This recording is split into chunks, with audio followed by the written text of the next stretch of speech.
como convidado o Dr. Artur Mariano, a quem quero desde já agradecer ter aceito o nosso convite. O Dr. Artur Mariano tem uma vasta experiência académica no ramo da matemática aplicada, sendo doutorado pela Universidade de Darmstadt, na Alemanha, e tem vindo a exercer um papel empresarial, especialmente no ramo imobiliário, como analista-chefe, investidor, formador e autor de livros sobre imobiliário, nomeadamente o seu best-seller Investir Imobiliário, do zero ao milhão, traduzido para várias línguas como inglês, italiano e alemão. Sr. Dr. Artur, se não se importa, pode-se apresentar à audiência para aqueles que não o conhecem? Certo. Antes de mais, Carlos, queria agradecer o convite, o facto de me terem aqui. Eu acho que o Carlos já disse essencialmente aquilo que eu tenho vindo a fazer nos últimos anos. Eu cofundei a Aeroplus, uma empresa que fundámos em 2017, e desde então nós focamos em duas coisas diferentes. E eu vou aqui falar da Aeroplus como o meu próprio percurso, porque as coisas estão intimamente ligadas. Portanto, eu acabei o meu doutoramento em 2016, depois trabalhei ainda em algumas coisas em investigação científica, um bocadinho por essa Europa fora, e depois fundei a empresa, e nós na empresa focamos em dois vetores distintos.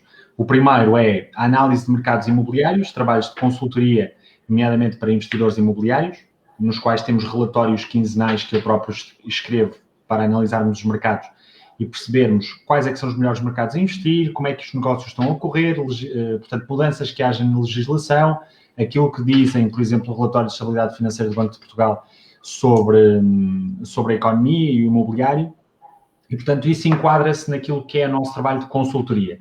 E depois, por outro lado, propomos a ensinar pessoas normais a investir em imobiliário, como nós dizemos, onde temos uma gama de ferramentas que nos permite chegar a essas pessoas, desde livros a cursos digitais dedicados ao investimento imobiliário. E, portanto, no fundo, o que eu tenho feito nos últimos anos tem sido isto, tenho dedicado a isso, além de, naturalmente, nunca vou deixar de fazer os meus próprios investimentos imobiliários, que já faço há mais de 10 anos, e, portanto, tenciono continuar para o resto da minha vida a investir em imobiliário, que é, no fundo, o que eu mais gosto. Uhum. Então, se não se importa, gostaria de passar aos próximos temas, que são têm um bocadinho a ver com as circunstâncias em que nós nos encontramos, que seria um bocadinho uma análise de impacto do pós-Covid-19, por exemplo, na banca e no financiamento à habitação. Qual é que é a sua opinião? O que é que virá por aí? Pois, o impacto do Covid-19, para já, é importante dizer que ninguém sabe ao certo qual é que vai ser o impacto real do Covid-19, nem na economia, nem no imobiliário, simplesmente porque ninguém sabe quanto tempo é que a pandemia vai durar. Porque se nós soubéssemos com alguma exatidão quanto tempo a pandemia fosse durar, nós estaríamos numa posição para aplicar modelos que, na realidade, esta situação já se verificou no passado. Quanto mais não seja, é comparável, na minha opinião, a um cenário de guerra, é comparável, por exemplo, com a Primeira Guerra Mundial, em que também toda a gente foi para casa e deixou de produzir. Mas o grande problema é que ninguém sabe quanto tempo vai demorar. E, portanto, tudo aquilo que eu disser daqui a 3 meses pode fazer todo sentido, como pode estar perfeitamente ao lado. Relativamente à banca, eu acho que o imobiliário, portanto, nós temos aqui alguns problemas. Isto carece de uma análise mais holística para que possamos ao certo perceber o que é que pode acontecer. E, no fundo, eu vou dar aqui alguns cenários que se podem passar mediante aquilo que é a duração da pandemia, os apoios que o governo lance para combater o impacto económico desta pandemia, aquilo que possa ser o desfecho da União Europeia relativamente a esta matéria, à mutualização de dívida, etc. Portanto, há aqui muitas variáveis, não é? Em todo o caso, parece-me que o maior problema do Covid-19 é devastar completamente a economia nacional, europeia e mundial, mas falemos no caso português, e com isso muitas empresas efetivamente sofrerem. Se isso acontecer, isto ainda não tem nada a ver com o imobiliário, o grande problema disso é que a banca em Portugal está dependente, na minha opinião, essencialmente de 2 vetores. Do valor do imobiliário, porque a banca em Portugal está extremamente exposta a imobiliário e a crédito à habitação em particular. anos, o imobiliário tem vindo a valorizar, a apreciar bastante, e se agora houver uma correção no imobiliário, e nós já podemos depois falar sobre isso, eu temo que a banca vá poder desenvolver uma série de imparidades, e se assim for, a banca poderá efetivamente, não só a própria banca, como também o regulador, o Banco de Portugal, poderá ter alguma dificuldade em financiar crédito à habitação no futuro. Agora, lá está, isto voltamos ao mesmo, que é quanto tempo é que a pandemia vai durar, qual é que vai ser o impacto na economia em função dos apoios que serão... Portanto, eu vejo isto como um fogo, não é? O vidro é um fogo e está tudo a arder neste momento. Quantidade, no fundo, aquilo que vai determinar o grau da queimada que vai acontecer, da floresta que se vai queimar, é a quantidade de bombeiros que nós vamos enviar para o local e o quão rápido vamos conseguir enviar estes bombeiros. E estes bombeiros, no fundo, são os apoios estatais que possam daqui surgir. Vai sempre haver alguma coisa queimada, porque o incêndio já está a ocorrer, ainda não há lá bombeiros suficientes, já só temos 1 ou 2 bombeiros a tentar apagar o fogo, e, portanto, vai acontecer alguma coisa. Como a banca está muito exposta a imobiliário em Portugal e nós corremos aqui o risco sério de o imobiliário depreciar consideravelmente ou haver uma correção, um crash, eu temo que possam existir muitas imparidades na banca e aquilo que tem acontecido é que sempre que existem muitas imparidades, o regulador vem, coloca muita matéria, muitos condicionalismos e muitos critérios retrativos na concessão de crédito, como aconteceu em 2012, 2013, enfim, em função da crise do subprime, e se isso acontecer, a banca naturalmente vai conceder muito menos crédito à habitação, portanto, crédito à habitação e financiamento de uma forma geral à habitação. E será que também pode vir a acontecer também, pois os próprios bancos terem que aumentar capital? O problema dos rácios de capital nos bancos tem aqui 2 ou 3 coisas muito, muito importantes para fazermos uma análise, na minha opinião, séria. Em primeiro lugar, convém dizer que a banca em Portugal já é um setor que prevê um excedente daquilo, ou seja, traduzindo, para não complicar aqui muito, os bancos têm reservas, têm dinheiro em caixa, necessárias para cobrir um certo número de vezes a sua atividade. E a própria banca queixa-se que é um valor em demasia. Naturalmente, que se ele fosse menor, podiam emprestar mais dinheiro e com isso fazer mais negócio, e, portanto, isso é a queixa da banca. Portanto, nós já temos um setor a esse ponto sobrecapitalizado em termos de regulamentação. Agora, a banca portuguesa está, no geral, tirando esse detalhe, na minha opinião, pouco capitalizada. A não ser a Caixa Geral de Depósitos, que foi bastante bem capitalizada. Por exemplo, se compararmos a banca portuguesa diretamente à banca espanhola. E nesse caso, poderemos efetivamente passar aqui, é um cenário que não podemos descartar, ter que capitalizar a banca portuguesa, de alguma forma. Lá está, o impacto disso e a profundidade é um tema muito complicado e que requer a análise de muitas pessoas e não é a minha especialidade. Sim. Mas parece-me, concordo que possa acontecer isso.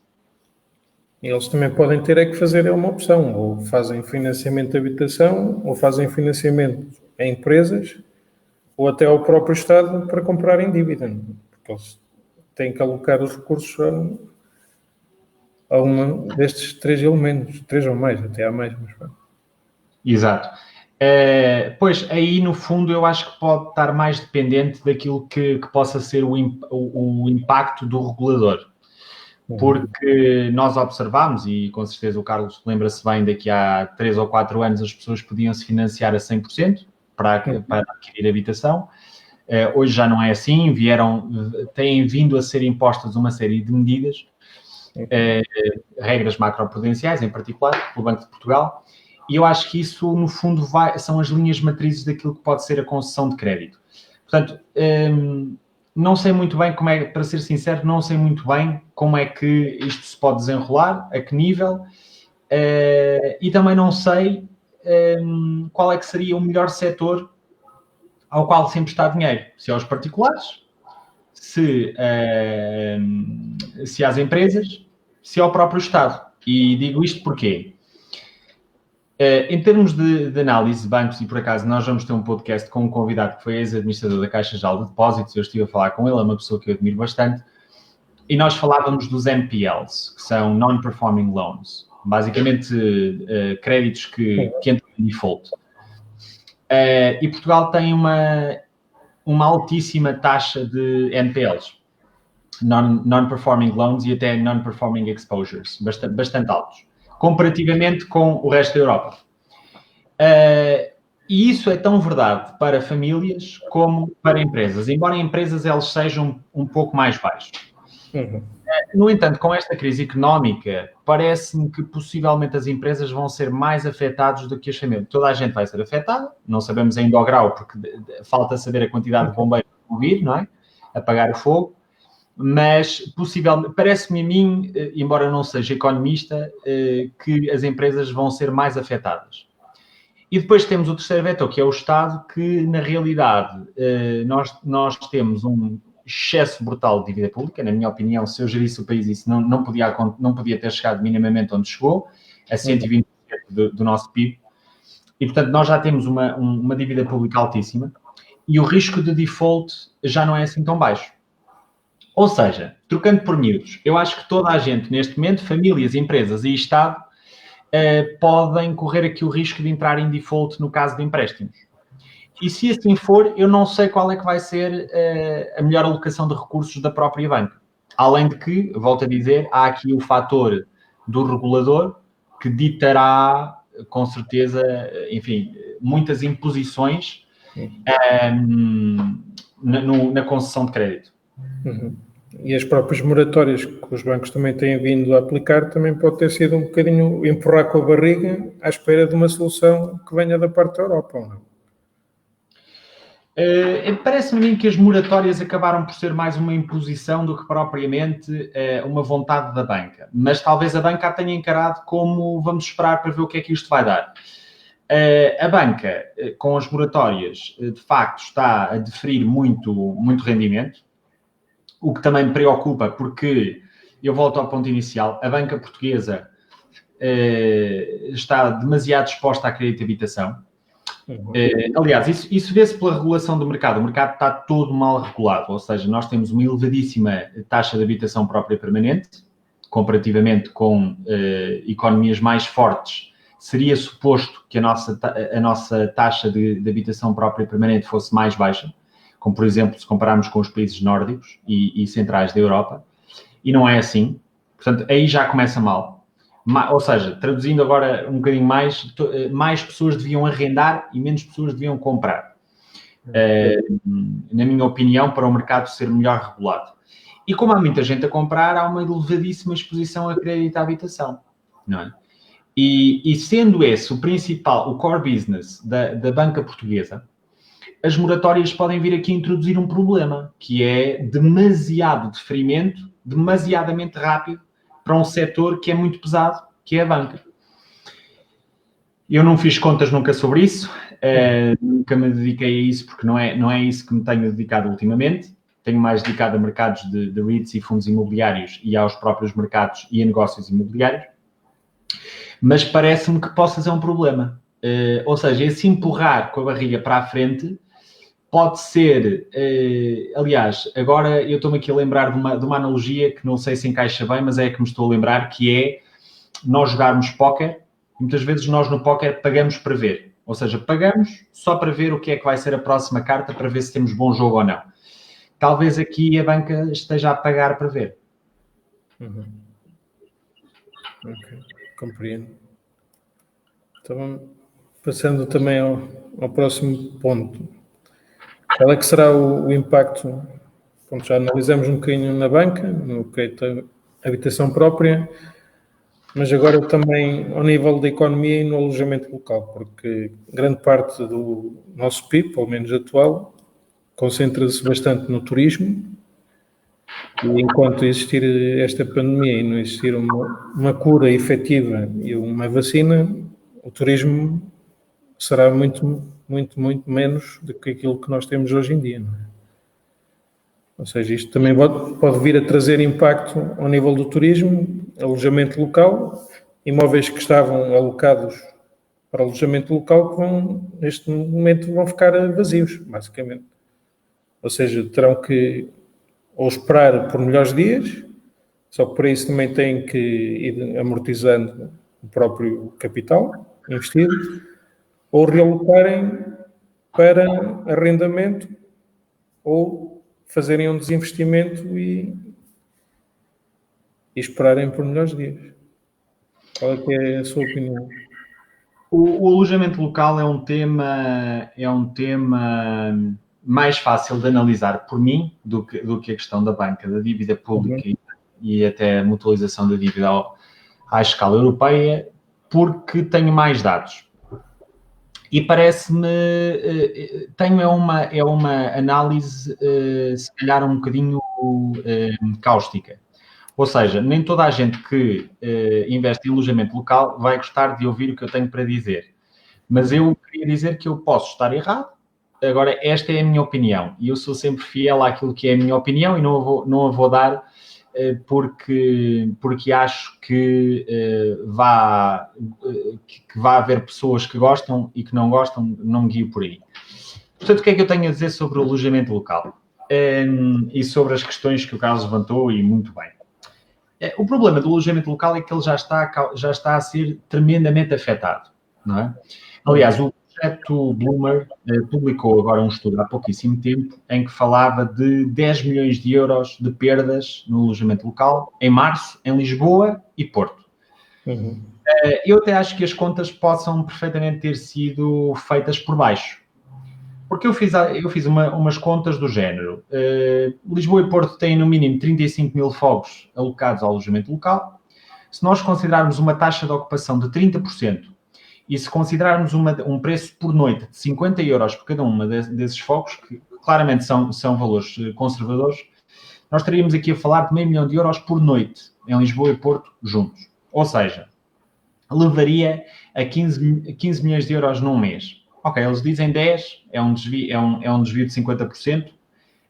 Agora, eu fiz estas contas de uma forma muito conservadora, porque se eu utilizasse as 100 mil unidades que estão alocadas em Portugal a alojamento, cerca disso, a alojamento local, já daria por noite 1,5 milhão de euros e por mês 45 milhões de euros, só em março. Basicamente, o projeto Bloomer disse que havia 28% das reservas que tinham sido canceladas. Imagine-se o que é que seria abril com um valor muito mais próximo dos 100%, não é? Portanto, já que há um dano imenso no alojamento local, e é aqui que eu vou dar uma opinião, se calhar muito cáustica, na medida em que eu sempre fui contra o investimento em alojamento local. Isso é público, as pessoas podem ver o nosso canal de YouTube. Eu, desde 2017, que falo mal, entre aspas, do alojamento local como investimento, e acho que, efetivamente, pode ser um excelente negócio, pode ser muito bom para algumas pessoas, mas para a maioria das pessoas entendo que seja um mau negócio. Precisamente porque o alojamento local depende de demasiadas variáveis.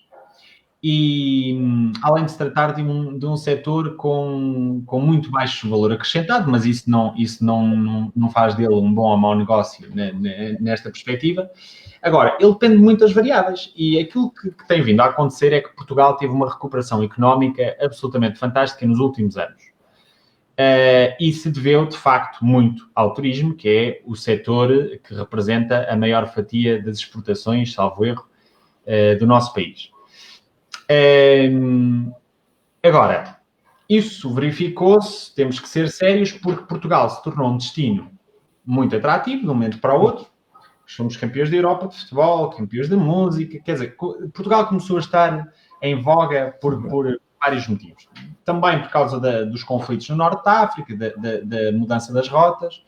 Nós beneficiámos muito disso. E eu tenho vindo a dizer desde 2017 que este rácio não é sustentável. E eu claramente não previa que o coronavírus fosse aparecer. Mas é uma daquelas coisas em que efetivamente impacta. E o alojamento local eu sempre o vi como mais um luxo do que uma necessidade. Portanto, as pessoas viajam, não é uma necessidade das pessoas. As necessidades são ter uma casa, comer, enfim, essas são as necessidades básicas. Viajar é muito mais um luxo. Embora seja cada vez mais recorrente e aceitável no mundo em que vivemos, que as pessoas viajem. Mas quer dizer, o alojamento local beneficiou desta crista da onda em que nós estávamos. E claramente nós estávamos, eu não digo numa bolha de alojamento local, porque isso seria até, economicamente falando, muito difícil de sustentar, mas parece-me de facto algo que estava no máximo e que era previsível que caísse. Uhum. E por isso é que a minha opinião relativamente ao alojamento local é um bocadinho peculiar.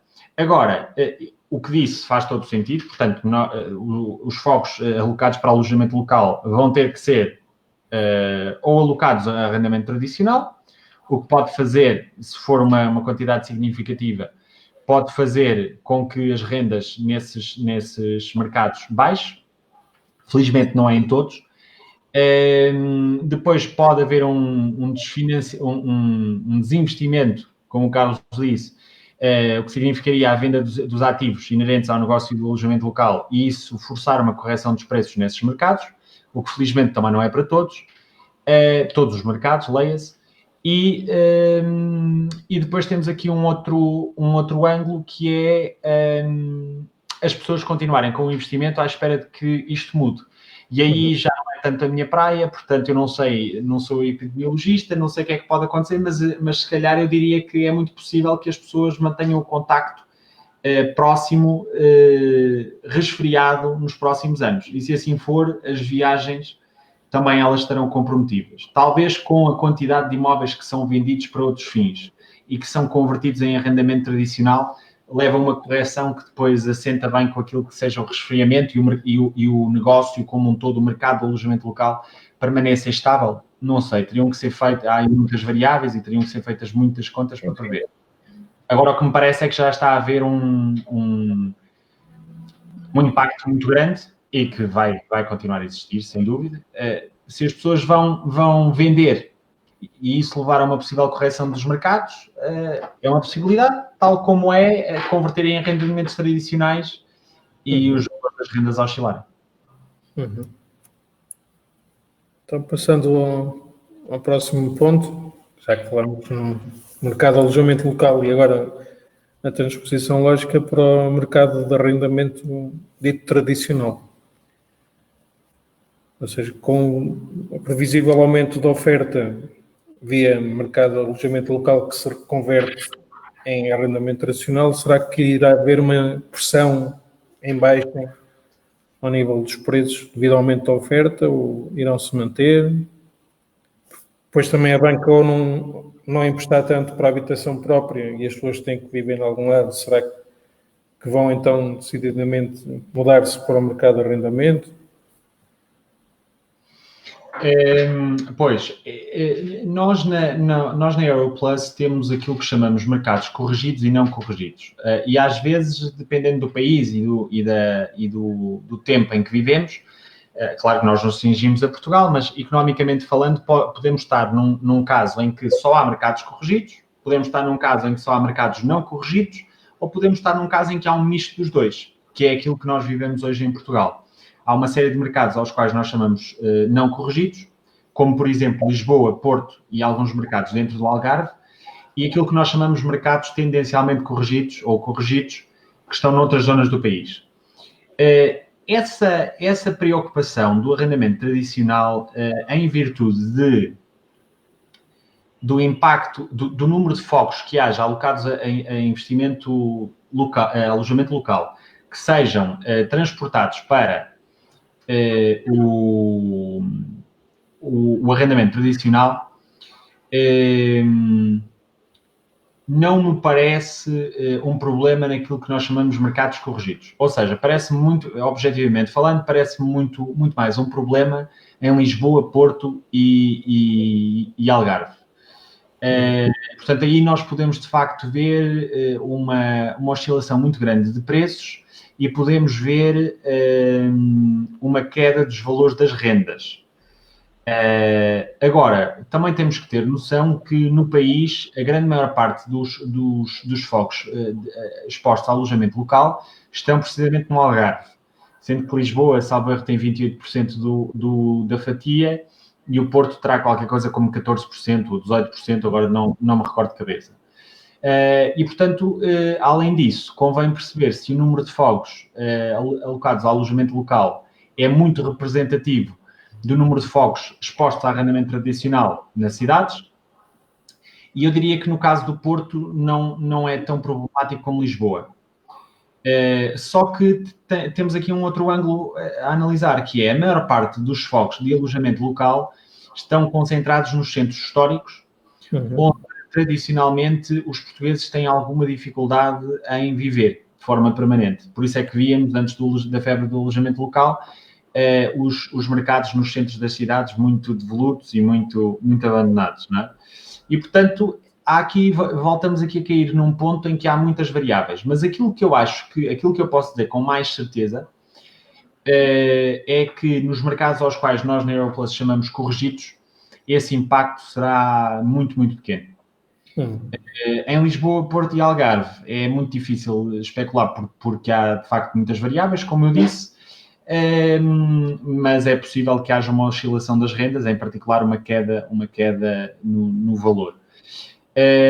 Relativamente depois ao facto das pessoas não poderem financiar uma habitação própria, eu acho que, infelizmente, porque como disse há bocado, seria um mercado muito melhor regulado e muito mais funcional se nós tivéssemos uma taxa de habitação própria permanente mais baixa, e portanto digo infelizmente nesse sentido.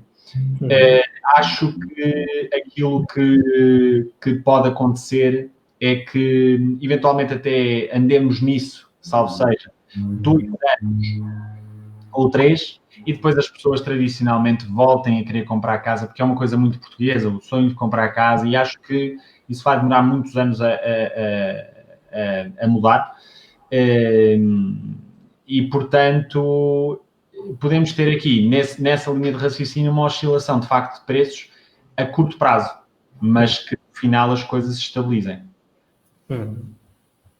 Então, passando então para o último ponto, que também creio ser interessante, qual é que será o impacto ao nível do investidor puro que compra para remodelar e revender, ou compra porque vê uma oportunidade, espera algum tempo e depois, quando o mercado voltar a subir, volta a revender e faz as suas mais-valias? Será esta então uma oportunidade também para quem quer entrar no mercado para investir? Eu aqui remeteria novamente para a noção de mercado corrigido e mercado não corrigido. Ou seja, há mercados que, para ser aqui um pouco claro, para não causar aqui dissabores a ninguém, é possível os investidores imobiliários fazerem dinheiro em qualquer mercado, desde que tenham o conhecimento para isso. Ou seja, um mercado pode estar altamente sobrevalorizado e o investidor imobiliário fazer dinheiro, o mercado pode estar altamente subvalorizado e o investidor fazer dinheiro. Aquilo que normalmente acontece é que quanto mais valorizado o mercado está, maior a probabilidade da coisa correr mal, porque o mercado pode cair de um dia para o outro e o investidor ficar com um ativo nas mãos que não vale sequer aquilo que ele deu por ele.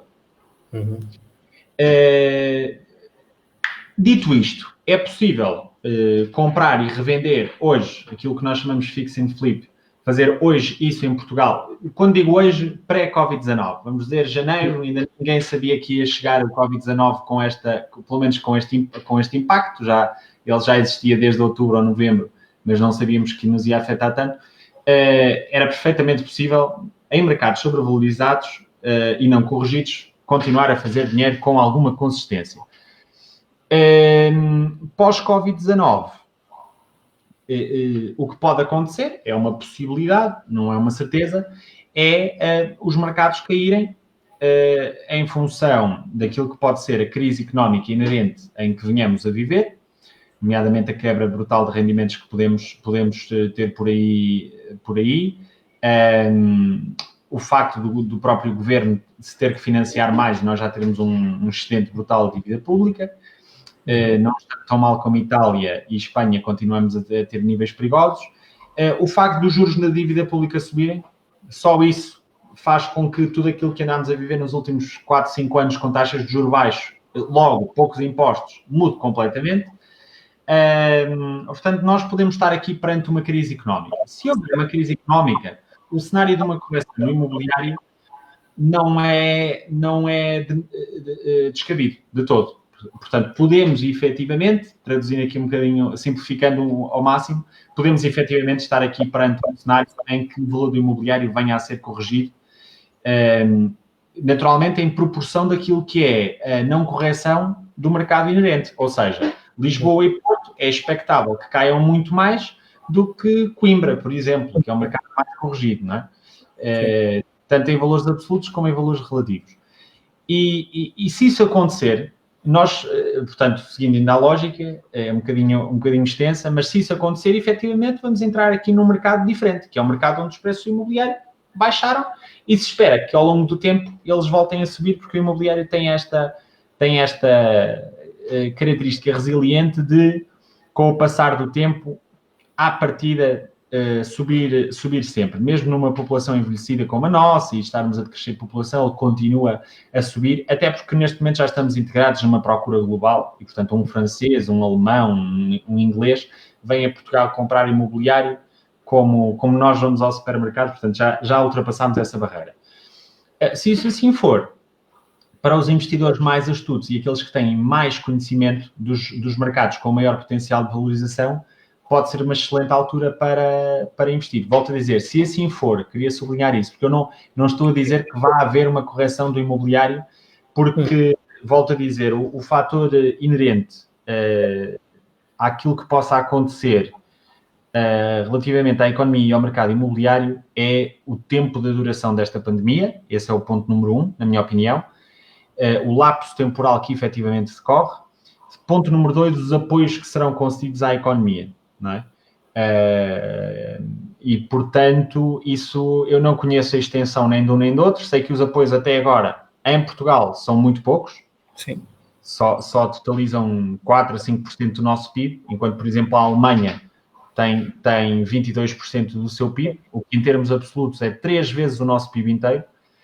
E, portanto, os países estão a encarar isto de forma diferente. Como eu falo amanhã no podcast que vamos lançar, também tem que ver com as possibilidades de cada país. Há países que têm mais possibilidades do que outras e que partem numa posição diferente. E isto para dizer o quê? Eu acredito que países diferentes vão ter impactos diferentes e Portugal poderá, é um cenário que temos que considerar, não diria um cenário fortíssimo nesta altura, ainda me mantenho relativamente otimista. Aliás, eu comecei como um autêntico otimista.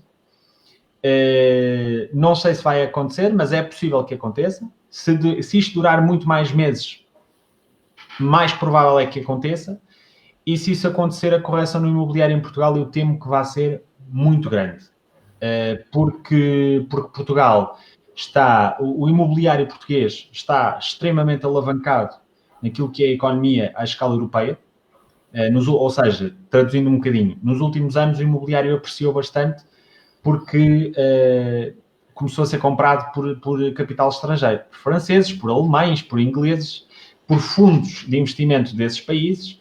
Verificou-se uma procura muito, muito grande, especialmente em Lisboa e depois, um pouco mais tarde, no Porto, que foi uma procura muito imediata, que levou, de facto, a uma valorização excepcional, de cariz verdadeiramente excepcional em Portugal.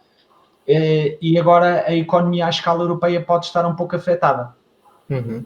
E as pessoas podem já não estar tão confiantes do ponto de vista de saúde pública, sair do seu país para outro para comprar lá imobiliário. E pode até levar ao desinvestimento desse capital estrangeiro de imobiliário no nosso país. E se isso assim for, então... E depois ainda temos aqui outra questão, que é... volto ao início da conversa agora, para fazermos a volta completa, que são os Exatamente. Que são, de facto, os NPLs da banca. Portanto, a banca tem um crédito mal parado bastante grande e pode ser forçada a esvaziá-lo, a expô-lo ao mercado, e se assim for vai haver uma oferta demasiadamente grande para aquilo que é a procura nacional levando em conta que a procura à escala europeia pode retirar o pé do acelerador, ou seja, os franceses, os italianos, podem deixar de vir a Portugal comprar imobiliário e, efetivamente, podemos ter uma correção do imobiliário muito grande. Concluindo, se nós migrarmos para um mercado muito mais baixo, é possível o investir para revender, que nós chamamos de fix and flip, ser um mercado interessante, mas também temos que considerar, no fundo, levar em conta que a procura poderá também não ser tão alta como aquilo que tem vindo a ser nos últimos dias, nos últimos anos, peço desculpa, por o que eu tenho vindo agora a citar.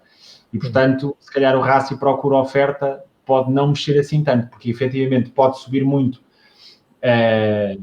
de um lado e também subir do outro, ou, aliás, descer de um lado e descer também do outro, e isso levar a uma estabilização dos rácios. Mas lá está, há aqui muita futurologia a fazer. O que é importante num cenário como este, que não é uma crise financeira normal, nem uma crise económica normal, é estar por dentro, estar muito atento àquilo que são os desenvolvimentos do mercado e, portanto, acho que investidores, agentes imobiliários, mediadores, brokers, etc., devem estar muito focados no dinamismo do mercado imobiliário neste momento e da própria economia, que, consequentemente, terá um impacto no mercado imobiliário, para que, efetivamente, saibam como se posicionar em relação aos mercados. É a minha opinião. Ok. Obrigado, então, por este tempo que nos facultou e por ter vindo aqui falar connosco no nosso espaço. Por isso quero agradecer-lhe o facto de ter estado connosco e por ter dado a sua perspectiva, e vamos todos esperar que isto venha a correr melhor do que muitos esperam e que em breve consigamos estar na rua e a trabalhar. Exatamente. Muito obrigado pelo convite e por me terem aqui e, de facto, essa nota final de que o mais importante acaba por ser a saúde, não é? De todos nós. E acho que é importante a consciencialização das pessoas para o problema que isto é. As pessoas ficarem em casa, não manterem o distanciamento social e todas as outras medidas de prevenção. Acho que é a melhor forma de se prepararem até para o impacto económico que isto possa ter nas suas vidas e, portanto, é efetivamente resguardarem-se ao máximo e seguirem as recomendações da Direção-Geral da Saúde e todos juntos, com certeza, iremos vencer esta pandemia. Boa saúde para todos. Muito obrigado de novo e um bem-aja, doutor. Muito obrigado. Boa tarde. Obrigado. Obrigado.